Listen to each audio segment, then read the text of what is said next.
जय श्री राम। प्रिय मित्र,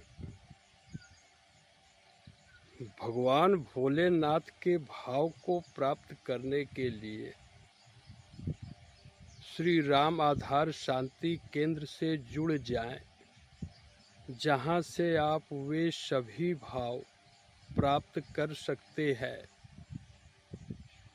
जिसके बस में भगवान खुद रहते हैं। यह आपके मित्र का निजी अनुभव है। जय श्री राम।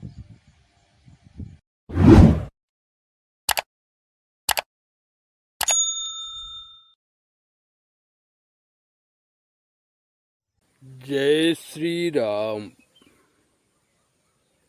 धरती पर सभी मित्रों की बुद्धि हो निष्काम, यही है मनुष्य जन्म एवं जीवन का वास्तविक काम, जिससे मिलता है परम धाम और विमल यश। आपका यह मित्र परमानंद की अवस्था में परम धाम से आपके लिए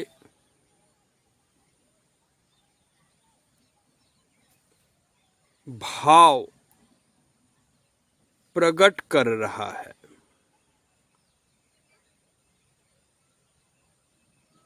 बात बहुत ही स्पष्ट है,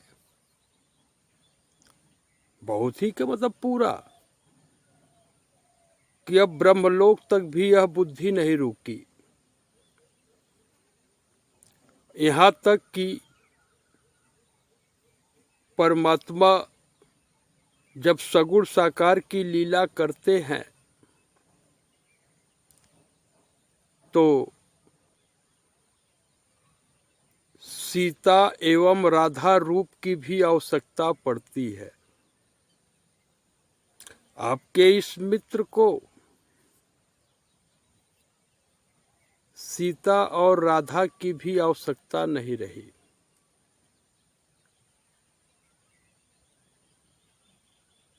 कहेंगे क्या बात हुई पांडे जी, आप हैं क्या? तो इसका बहुत ही संक्षेप में आपका मित्र, बस कोई साधु जी, बाबा जी, स्वामी जी कुछ नहीं, आपका मित्र, एक ऐसा आपका मित्र जो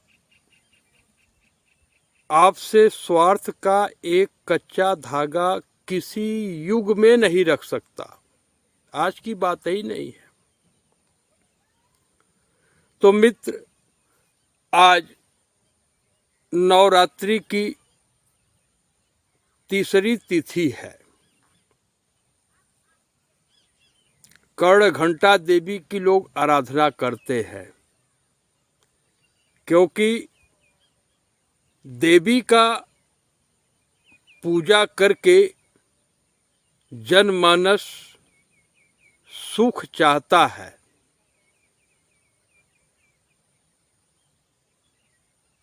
बड़े भाई पंडित अशोक कुमार पांडे जी भी काफी दिनों से एक ही श्री रामचरितमानस की चौपाई साध रहे हैं कि देवी पूजी पद कमल तुम्हारे, सुर नर मुनि सब होई सुखारे।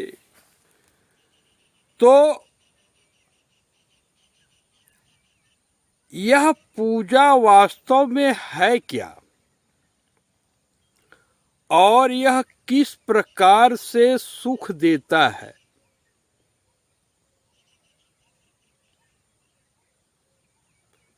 यही भाव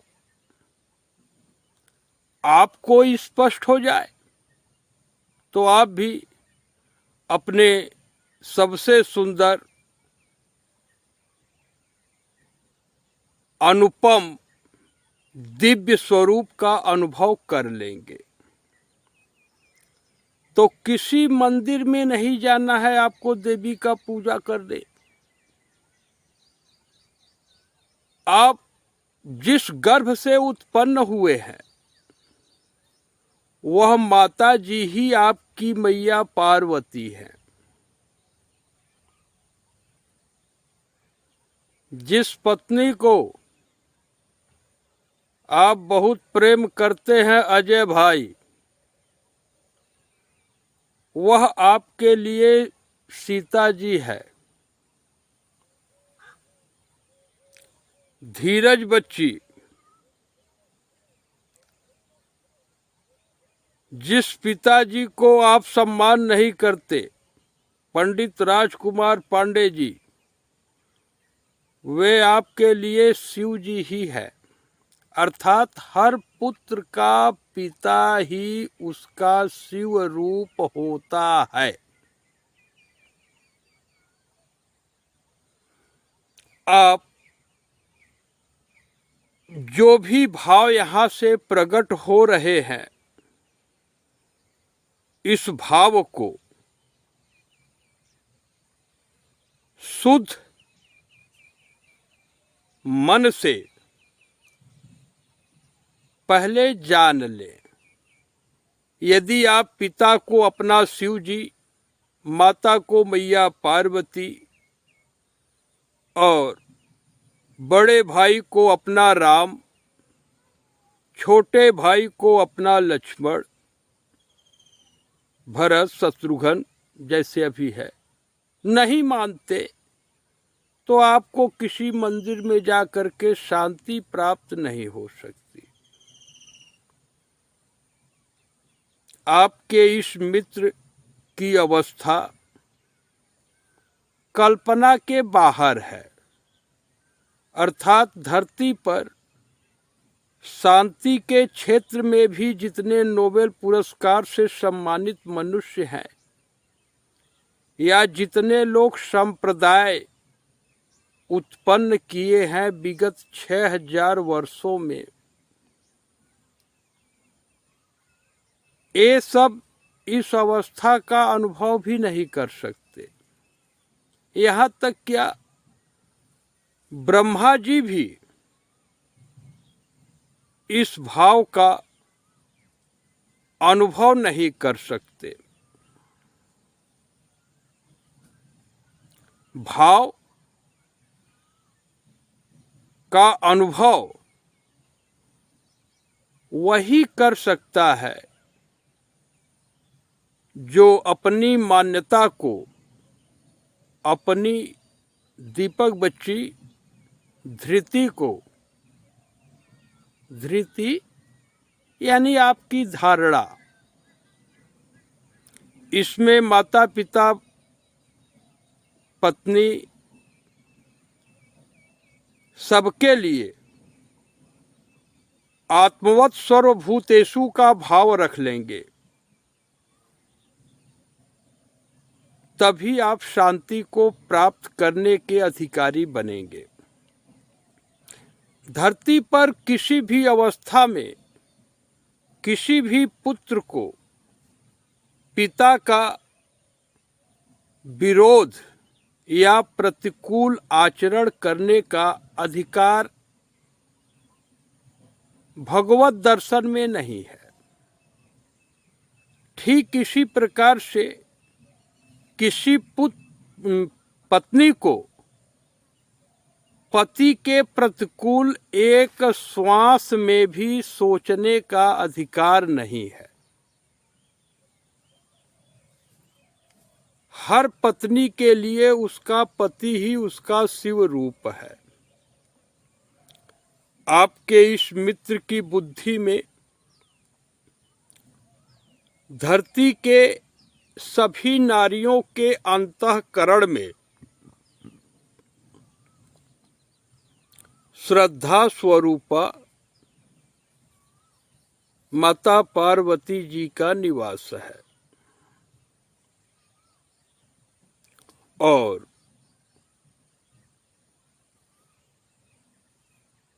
नारी के जो स्थूल शरीर है, स्थूल शरीर से अब आपके इस मित्र का किसी कल्प में भी संबंध संभव नहीं रहा। अर्थात आपके इस मित्र को ना तो किसी नारी का स्वरूप देखना रहा, ना तो किसी नारी के गुप्त अंग का स्पर्श करना रहा, और ना ही किसी नारी का गर्भ चाहिए।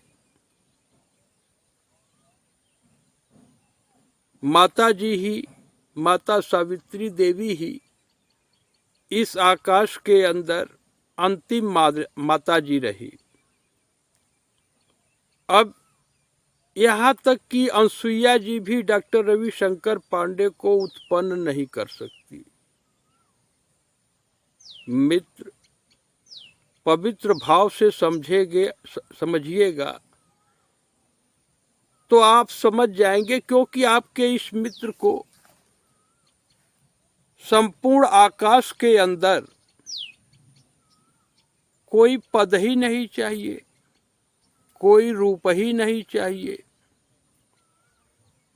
तो जब नहीं चाहिए तो यहाँ पर माया क्या करेगी? ठीक, तो यह दिव्य मास चल रहा है। आज तृतीया की तिथि हो गई, 11 अप्रैल 2024। अपने मुख से अपने बारे में कुछ कहना, यह किसी युग और काल में संभव नहीं है, माने उचित नहीं है। हाँ, अभी आपकी बुद्धि को जैसे श्री शिव जी का आधार मिले,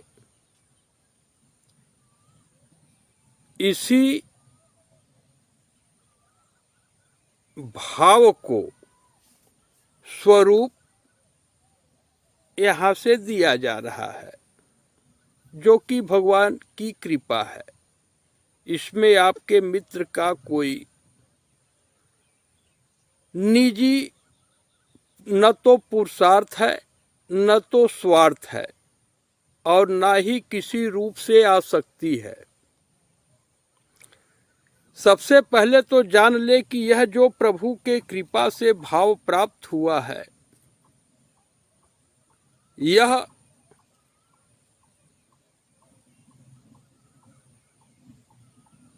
संपूर्ण सृष्टि में सूर नर मुनि, देवता, मनुष्य और ऋषि मुनि के लिए भी अकल्पनीय है। यहाँ तक कि सरस्वती जी भी इनको नहीं समझ सकती। इस शरीर के माध्यम से, अर्थात इनके शुक्र से, धरती पर कोई पुत्र या पुत्री उत्पन्न नहीं है। फिर भी पिता का चरित्र हुआ। जिस पुत्री को पिता का भाव मिला इस शरीर के माध्यम से, वही पवित्रता की मूर्ति हो गई। जिस पुत्र को विनोद, अनुराग, इन लोगों को एक पिता का प्रेम मिला, तो वह जितना प्रेम था वह श्री राम जी के चरणों में आ गया। विनोद तो अंतःकरण में आके समा गया। अब विनोद का तो जन्म मरण होना नहीं है। अनुराग भी अपना प्रयास में लगा है। तो मित्र, यह कोई विशेष रहस्य नहीं है जिसको समझा नहीं जा सकता। समझा जा सकता है बहुत ही आसानी से।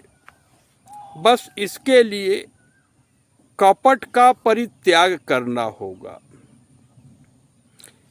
इस कपट का परित्याग करके कुछ भाव है जो कि न तो किसी को जनाना रहा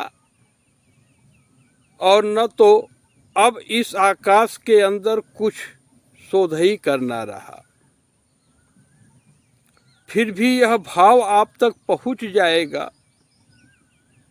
तो आप कल्याण के पथिक हो करके परमानंद की प्राप्ति कर सकते हैं। मित्र, मनुष्य जन्म का परम उद्देश्य ही है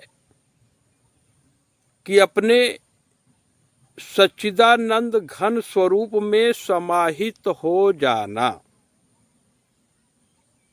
जिसके लिए प्रभु धर्म का मार्गदर्शन कर चुके हैं। धर्म के रास्ते ही कोई मनुष्य स्वाभाविक संतोष को प्राप्त कर सकता है। तो बहुत ज्यादा वेद शास्त्र पुराण खंगालने की आवश्यकता नहीं है। पितुआयसु सब धर्म कटीका, अर्थात श्री पिताजी का मनसा वाचा कर्मणा आज्ञा का पालन करना धरती के सभी पुत्रों के लिए सभी धर्मों का शिरोमणि धर्म है। चाहे वह ब्राह्मण कुल में उत्पन्न हो, क्षत्रिय कुल में उत्पन्न हो, वैश्य शूद्र कहीं भी उत्पन्न हो, हर पुत्र के लिए पिता का आज्ञा का पालन करना। जो मनुष्य इतना कर लेगा, धरती का वह पुत्र, वह अपने माताजी को मैया कौशल्या के बराबर का सम्मान देने में समर्थ हो जाएगा। तो मित्र, अब यह अनुभव की बात है और यह चूंकि अंतिम जन्म रहा, इसलिए ऐसे सभी मित्र जो रविशंकर पांडे से परिचित हैं, इनके विचारों से परिचित रहे हैं, सबसे पहले आप सीधे जान ले कि इनका प्रत्येक श्वास श्री शिव जी को समर्पित हो चुका है। इसका क्या भाव है कि आपके अंतःकरण में श्री शिव जी ही विराजमान हैं, जो कि विभुम व्यापकम ब्रह्म वेद स्वरूपम। विभु, विभूति बच्ची, विभु अर्थात अनुमंता रूप से धरती के प्रत्येक मनुष्यों के अंतःकरण में निवास कर रहे हैं, जिनको मात्र श्रद्धा के भाव से ही कोई मनुष्य अनुभव कर सकता है। और कलयुग के कुचाल ने सुंदर बुद्धि को बिल्कुल तहस नहस कर दिया है। तो यह इस वीडियो को प्रकट करने के पहले आधार यह बना कि जनमानस को अनुभव हो कि कलयुग प्रभु का एक विधान मात्र है, यह कोई परमात्मा नहीं है। तो धरती का जो भी मनुष्य, अब आपका यह मित्र इस कलयुग के प्रभाव के बाहर है,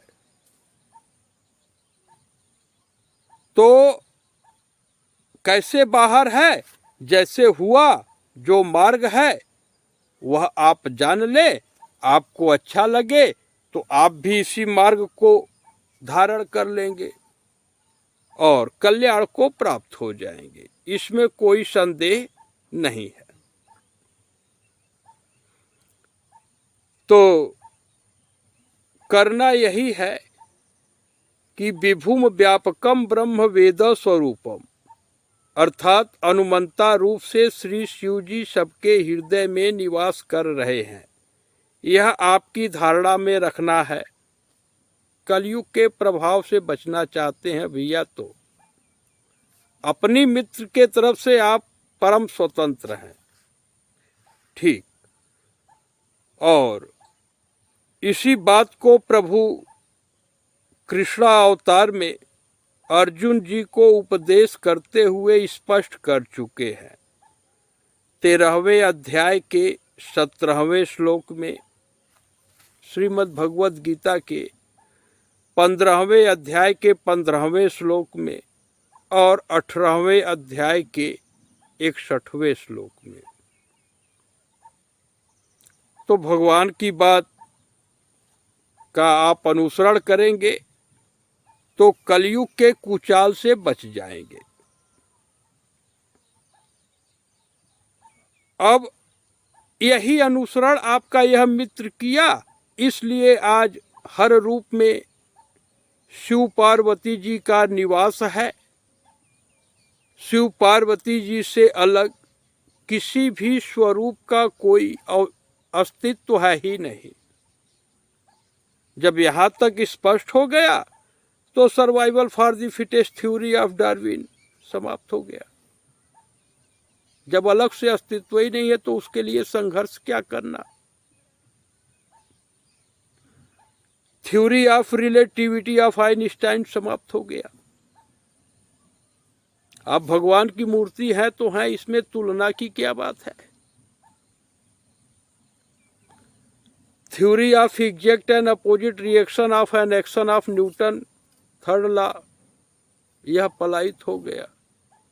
अब इसमें प्रतिक्रिया क्या करना है।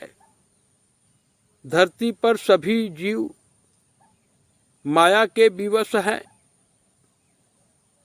तो उनको किस प्रकार से शांति मिले, एक वैज्ञानिक भाव रखने वाला मनुष्य तो यही करेगा न। किसी को कष्ट पहुंचे इस शरीर के माध्यम से, इसकी कल्पना ही नहीं रही। तो मित्र जान लें कि है क्या। सबसे पहले तो अपनी बुद्धि को निर्मल भाव में ले आए और जान लें। आपको यह बाणी प्रकट हो रही है तो लग रहा है कि रविशंकर जी बोल रहे हैं, लेकिन ये मौन है, हमेशा के लिए मौन हो गए। कहेंगे क्या बात कर रहे हैं पांडे जी, आप बोल रहे हैं और कहते हैं मौन है। तो मौन का अर्थ ही होता है मन का परमात्मा के दिव्य गुणों का प्रत्येक श्वास में चिंतन करना। यानी मन परमात्मा के दिव्य गुणों में रम गया, इसी को मौन कहते हैं। अंदर से भाव चल रहा है कि मैं कब महंत बनूंगा, और बाहर से होप, ये नहीं चलेगा। अंतःकरण में यदि आपके कोई कामना है और बाहर से आप चुप हैं तो आप एक पाखंडी हैं। अच्छा, दूसरी बात योग। योग का तात्विक शोध होने के बाद निष्कर्ष निकला कि परमात्मा के साथ नित्य संयोग ही योग है। तो नित्य, अब शरीर से तो परमात्मा कहीं दिखाई नहीं दे रहे हैं, लेकिन उनके दिव्य भाव तो आपके पास है। तो प्रभु श्री राम जी और कृष्ण जी के अनेकों भाव यहां पर उपलब्ध है। श्री कृष्ण भगवान बता दिए 10वें अध्याय के 20वें श्लोक में कि आत्मा रूप से मैं सबके हृदय में निवास करता हूं। जो जैसा कर्म करता है उसको उसके हिसाब से योनि भटकाना ही मेरा काम है। तो वीरेंद्र भाई देखिए, आपके इस मित्र की बुद्धि ऐसे काम की।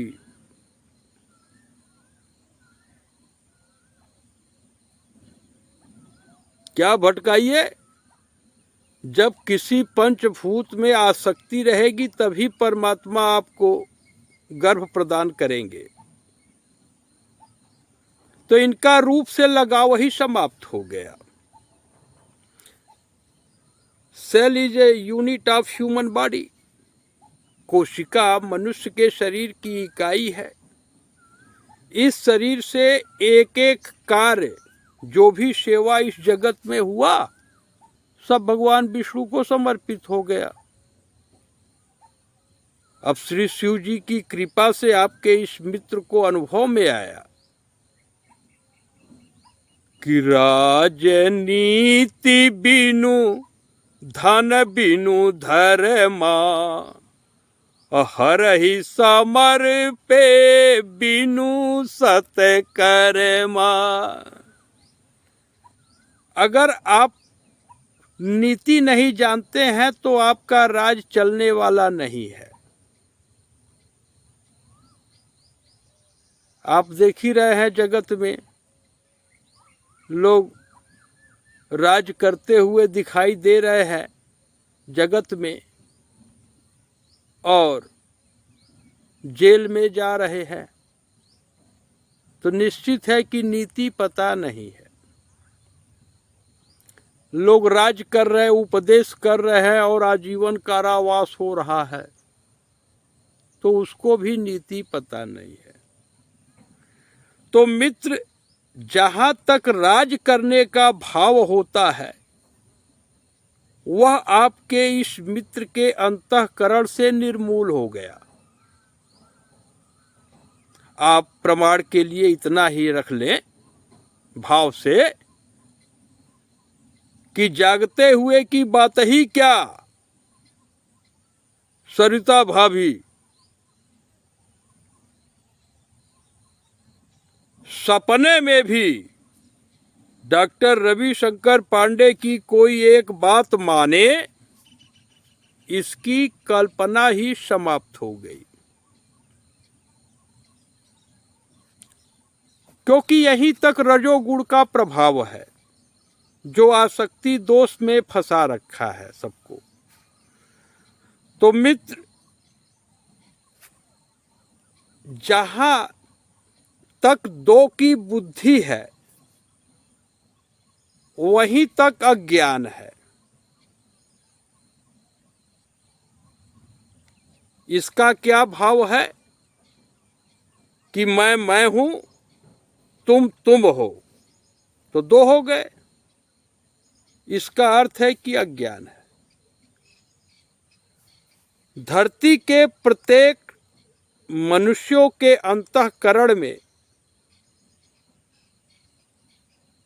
आत्मा रूप से एक ही तत्व है, वो है श्री कृष्ण भगवान। इस भाव को रख ले, अपने मन बुद्धि और शरीर को सेवक बना ले, तो मित्र जिसकी आप सेवा करेंगे उसका प्रेम मिलेगा। अब आपका यह मित्र श्री शिव जी का सेवा कर रहा है तो श्री शिव जी का अविनाशी प्रेम मिल गया। तो अब आपके इस मित्र को मुखौटे वाले प्रेम की आवश्यकता ही नहीं रही। अजय भैया, अंदर कुछ बाहर कुछ, उसे कहते हैं मुखौटा। और कलयुग का ऐसा प्रभाव है कि धरती पर एक साधु का चेहरा भी नहीं है जो कि मुखौटा के बाहर हो। फिर मार्गदर्शन कौन करेगा भैया? इसलिए श्री शिव जी की प्रेरणा हुई। समाधि 27 दिन तक समाधि प्राप्त हो चुका था हिमालय पर, हिमालय के करीब ही। तो प्रेरणा मिली कि राका पति खोड से वही और तारा गण समुदाय, और सकल गिरी ने दवलाया, बिनु रवि राति न जाई। इसका क्या भाव है जान लीजिए। राकापति यानी चंद्रमा जी, आज तृतीया का चंद्रमा सामने दिखाई देगा, अभी तो उदय नहीं हुआ है। ये इनके पास 16 कला होती है, चंद्रमा जी के पास। ये 16 कलाओं के साथ आकाश के अंदर समस्त तारा मंडलों के साथ उदय हो जाए और धरती पर जितने पहाड़ हैं सबको प्रज्वलित कर दी जाए, और बिनु रवि राति न जाए। रवि यानी सूर्य, फिर भी बिना सूर्योदय हुए रात्रि को कोई मिटा नहीं सकता किसी भी प्रकार से। तो आपका मित्र भी है रविशंकर पांडे। अब इस जगत में किसी रूप के प्रति मोह उत्पन्न हो जाए, इसका एक भी कारण नहीं रहा। यहां मोह का कारण नहीं। काहे यानी क्यों? तो रवि सन मुख तम कबहू की जाई। तो क्या सूर्य के सामने कभी अंधेरा आ सकती है? तो वह सब चरित्र यहां से हो गया। यहां पर यह जो वाणी प्रकट हो रही है, यह कोई मोह माया के वशीभूत होके नहीं। मित्र, जो माया सब जगह ही नचावा, सारा संसार के प्राणी मोह माया में नाच रहे हैं। और जासु चरित्र लखी काहू न पावा, जिसका चरित्र कोई नहीं देख पाता, यानी कोई बिरला ही देख पाता है। तो जब आपके इस मित्र को यह अनुभव हुआ तो इनके अंदर अंतःकरण में एक भाव आया कि आप brain, breast, heart, liver, neuromuscular disorder और पूरे जीन का विश्लेषण कर चुके हैं। यदि आप भी अगर इस अविद्या के चाल को नहीं समझ पाए तो धरती पर समझेगा कौन? तब वह माया जो सभी जीवों को नचा रही है, इस पर शोध हुआ। तो इसके 3 तत्व हैं, 2 बेटा 1 बेटी। 2 बेटा क्या है? अहंकार और अभिमान। बेटी क्या है? आसक्ति, मिट्टी में जो लगाव है, तू मेरी मैं तेरा, दुनिया से क्या लेना। यह जो लगाव है, यही इस अविद्या रूपी शक्ति की पुत्री है। और अहंकार, अभिमान और आसक्ति, इन तीनों का सहयोग लेती है। और यह झूठी माया, जिसके पास वास्तव में अपना कुछ भी बल नहीं है, जो आकाश को पैदा कर रही है, यह अहंकार, अभिमान और आसक्ति के माध्यम से सभी जीवों को नचा रही है। और जीव या तो ईश्वर का अंश है और अविनाशी है, तो जब तक आप अहंकार, अभिमान और आसक्ति रखेंगे, तब तक आप अविद्या और अज्ञान से मुक्त नहीं हो सकते। तो क्या करना चाहिए? अपने स्वरूप की पहचान। आत्म अनुभव के बिना कोई भी मनुष्य शांति को प्राप्त नहीं हो सकता। यह आपके मित्र का निजी अनुभव है। आपका मित्र अब इस स्थिति में है कि आज तृतीया तिथि है, चैत्र मास के शुक्ल पक्ष की तृतीया तिथि। संपूर्ण धरती पर मानव समाज को सिया राममय बनाने में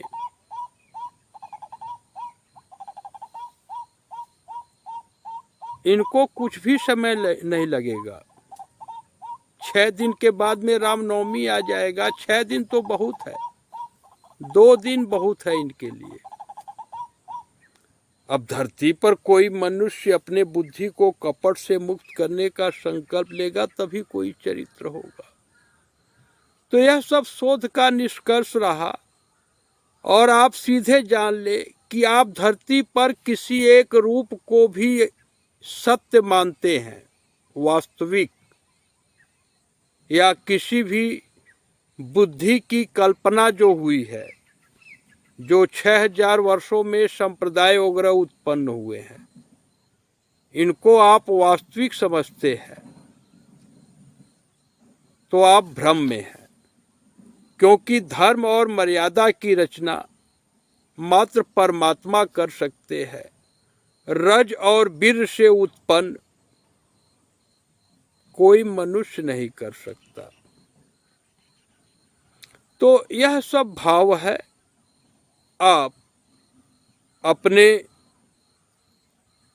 सबसे सुंदर अविनाशी भाव को प्राप्त हो, यही भाव आपके इस मित्र के अंतःकरण में है। सबका परम कल्याण हो। जय श्री राम, जय श्री राम, जय श्री राम।